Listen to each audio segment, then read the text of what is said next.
Avui és el Dia Mundial de les Malalties Inflamatòries Intestinals. Sempre que hi ha un dia mundial és perquè hi ha una necessitat en quant a visibilitat i fins i tot també dintre del món de la investigació.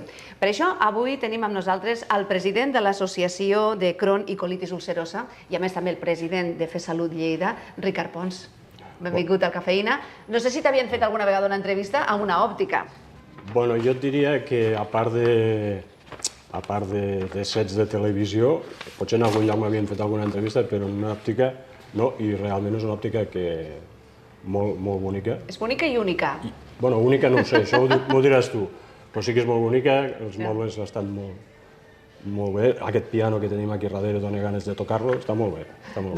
Gràcies per portar-me en un lloc com aquest. Volíem quedar amb tu aquí perquè sempre intentem que les entrevistes siguin com una mica més de tu a tu, i ja al plató ja acostumen a ser, però perquè ens expliquessis una cosa, perquè tu pateixes aquesta malaltia des de ja fa molts anys. Mira, jo em van diagnosticar la malaltia de Crohn a l'any 1997, estem parlant, ni que no ho sembli, del segle anterior.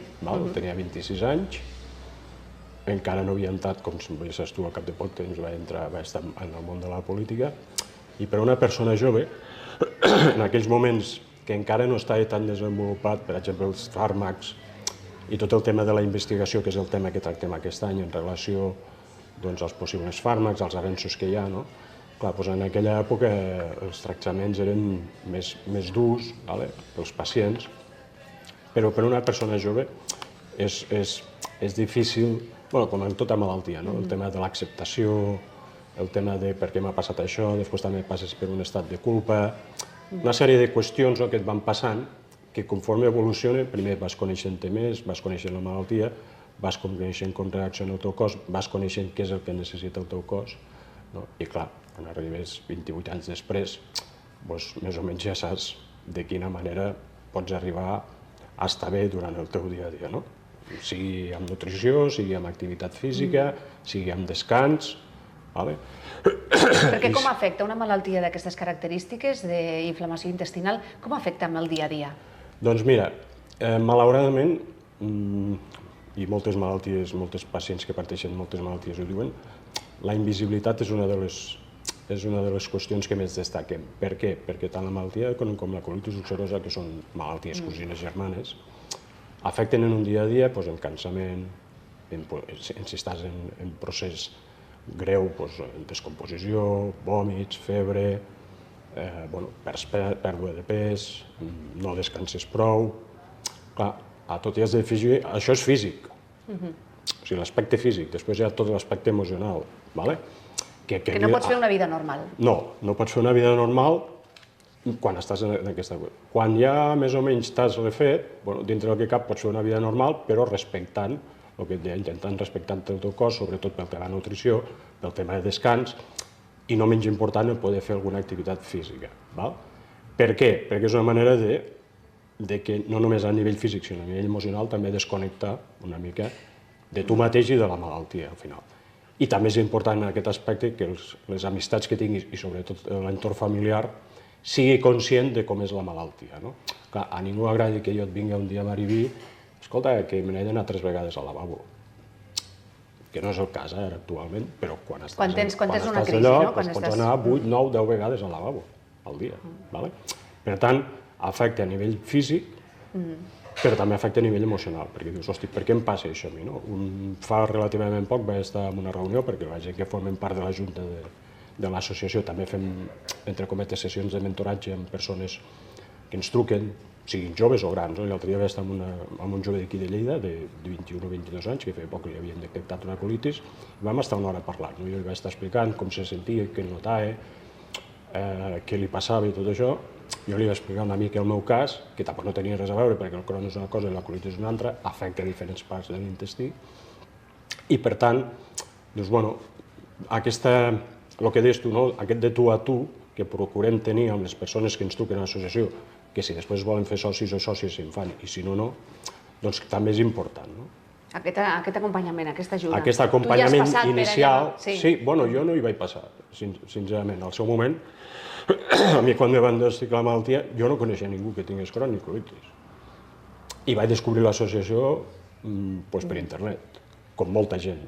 Per això nosaltres reclamem, i precisament avui dilluns, quan marxa d'aquí de l'entrevista que ja vaig cap a Barcelona a la jornada, tenim una reunió amb la secretària de Participació del Departament de Salut per fer incidència en això, per tornar a fer una campanya de sensibilització que arribi a tots els CAPs de Catalunya, a tots els hospitals públics i privats de Catalunya, en el sentit de que, no tan sols per la nostra associació, sinó per totes, que no només es receptin medicaments, sinó que també receptin les associacions, perquè som el complement idoni a tot el tema hospitalari, quirúrgic i mèdic, per donar suport i acompanyar els pacients, en aquest cas, de cronicolitis. L'Associació Catalana de Cronicolitis, aneu a una, solament hi ha una a Catalunya. Sí, en aquest cas nosaltres com a ACU, així com la resta de l'Estat és diferent, nosaltres hi ha una única entitat, que té la seu central a Barcelona, però que ja tenim una seu social aquí a Lleida, precisament a l'edifici de FESalut, i que properament, segurament abans d'acabar l'any, farem la primera jornada de l'ACU Catalunya a Lleida, en col·laboració amb l'Hospital Universitari Arnau de Vilanova. Avui feu la jornada a l'Hospital Clínic. A Barcelona. Quanta gent hi ha diagnosticada de Crohn o que està associada amb vosaltres? Doncs mira, et donaré 3 xifres. Més o menys nosaltres estem a l'entorn d'uns 900 socis i sòcies. De tota Catalunya? Sí. Diagnosticats se'n va cap als més de 60.000 i increixent, o sigui, això va en augment. A Lleida sol, pel que jo sé d'Arnau i Santa Maria, més o menys hi ha unes 1.300-1.350 persones diagnosticades de cronicolitis. Vosaltres, des de l'associació, des que tu vas ser diagnosticat, com deies, l'any 99 del segle passat, o 97 del segle passat, fins ara, la investigació com ha anat evolucionant?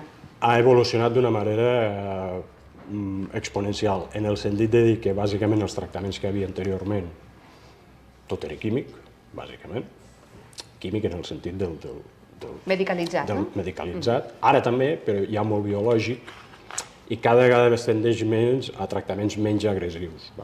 I això és molt important pels pacients, perquè, com que cada cas és diferent, jo m'he arribat a trobar casos que en aquelles èpoques tothom prenia el mateix, però ara hi ha persones que tenen la mateixa malaltia diagnosticades el mateix any i que tenen més o menys la mateixa edat i el mateix tractament no els hi funciona. Perquè depèn de l'estat de cadascú, i de l'intestí de cadascú i de com estigui cadascú.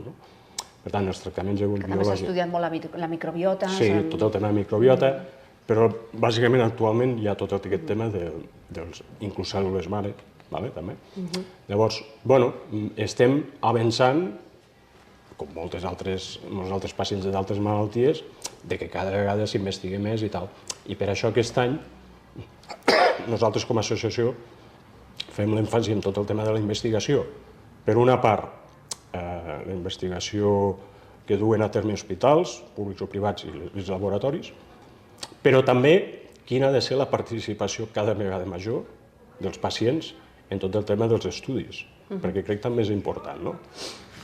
En els països anglosaxons això està molt més avançat, el tema de la intervenció dels pacients, i nosaltres volem fer èmfasi en això, en que els pacients també hem de dir la nostra, en els possibles estudis que es facin, perquè som els primers interessats en que tot això es dugui a terme, sigui a través d'un finançament públic, públic o privat.